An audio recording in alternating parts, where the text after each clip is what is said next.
This video is sponsored by Monday.com. In this video, I have two lenses that I've been working with for the last month that I want to share with you. I've had more fun shooting with these than anything. These are both made by Lomography. They are designs based on a really early historical lens design, which we're going to get into, known as the Petzval lens. And so I've got two focal lengths. This brass one is a 55mm f1.7, and the black one here is an 80.5 f1.9. Both of these lenses are a really interesting contrast to modern lens design that have, 22 elements and 17 groups or something. This have very few elements. They're essentially based on the Petzval lens itself. There's a couple modifications to make them more modern, but what is the look of a Petzval lens? So when you look at the images, the first thing you're going to notice is there is an enormous amount of swirling that goes on in the out of focus areas. There's also a lot of vignetting in these images.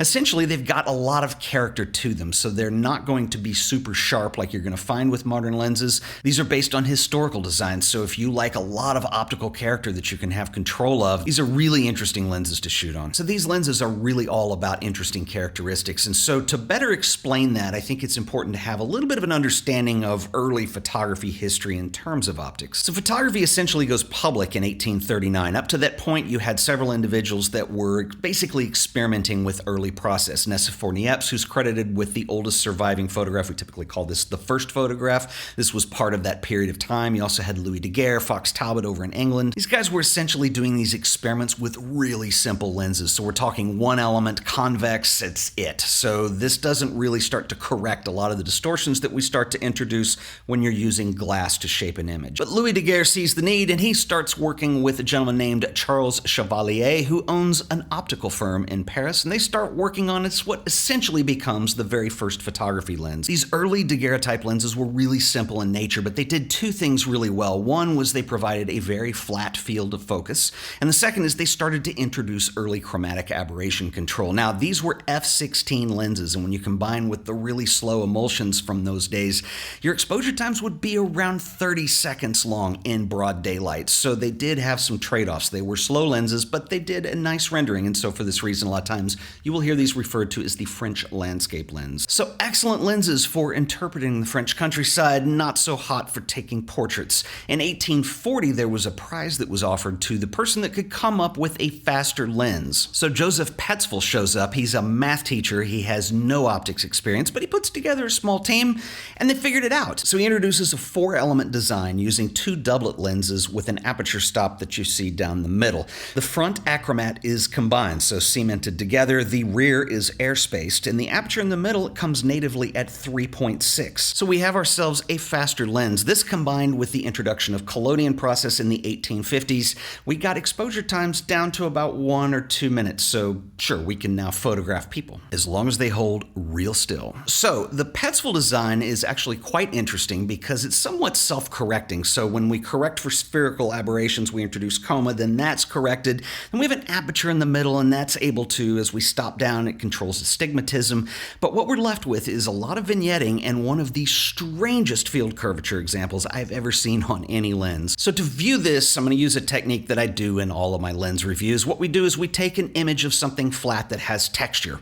In this case, I'm using the street. We're going to run this in Photoshop through the Find Edges filter, and then what this does is it just turns anything that's sharp black, and it ignores everything else, so we can see what that field of curvature looks like. Most field curvatures are somewhat flat, and we kind of get critical when they start to bend a little bit.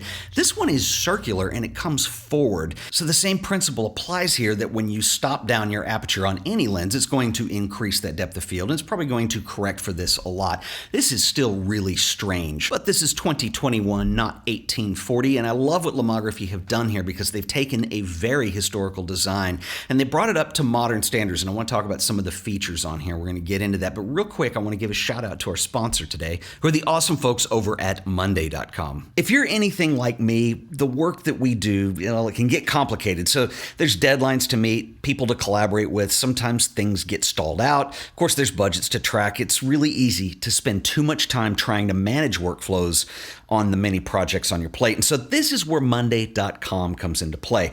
Monday.com is a powerful but really simple platform that allows anyone to create and customize all of the areas required to run really any aspect of their work.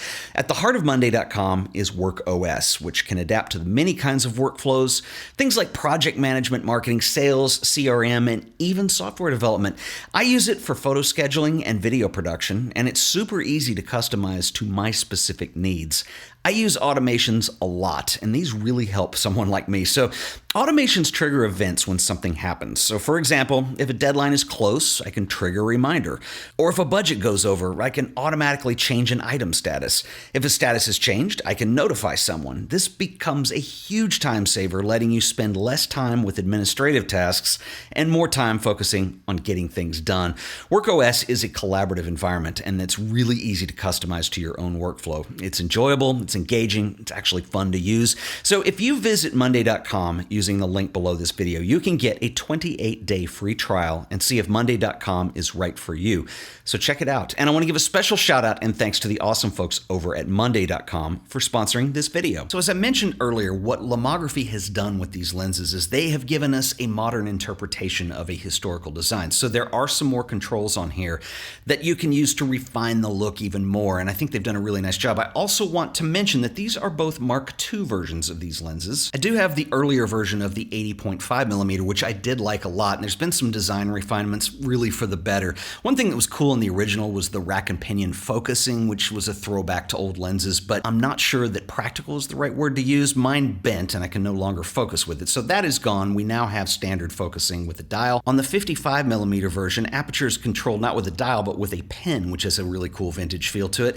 Both lenses also feature what lomography calls bokeh control, and this is this front dial, and it allows you to move from the 1 position up to the 7 position. What this actually does is it moves the front element forward, and it's going to change the design of the lens, and this allows you to control the intensity of that swirling effect and some of the bokeh aberrations that are coming in. And so if you think it's too strong, you can dial it back, or vice versa. Now, the interesting thing is because we've changed the element configuration just slightly, it also throws your focus out, so note that you are going to have to refocus.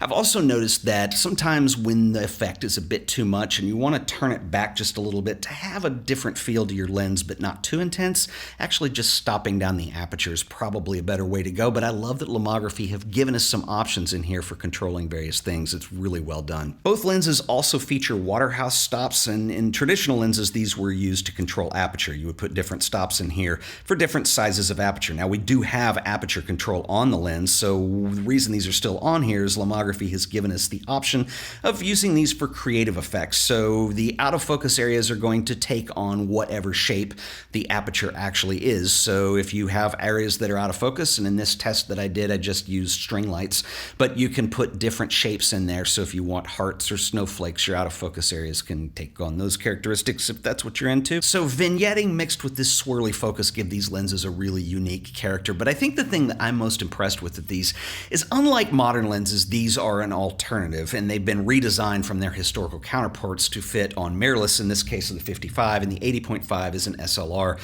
mount, so you can get this in either Nikon or Canon. I have this in Nikon Z mount.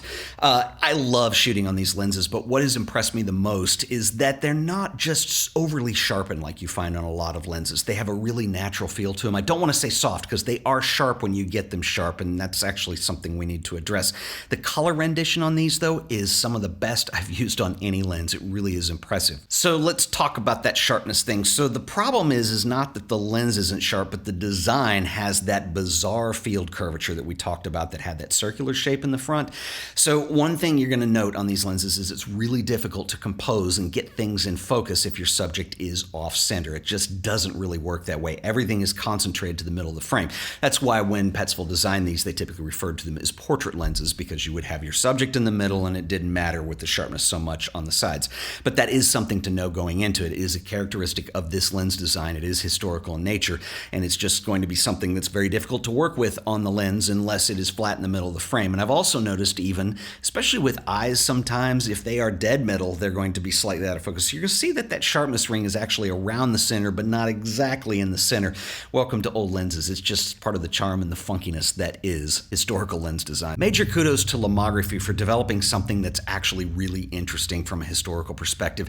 This is something that I wish more companies would embrace. I know there is this quest for the perfect optic, and that's what a lot of modern lens design is. It's usually a lot of glass, there's a lot of corrections, they're really expensive, and technically they're very amazing lenses, but they don't have the character and the soul that some of these older designs do.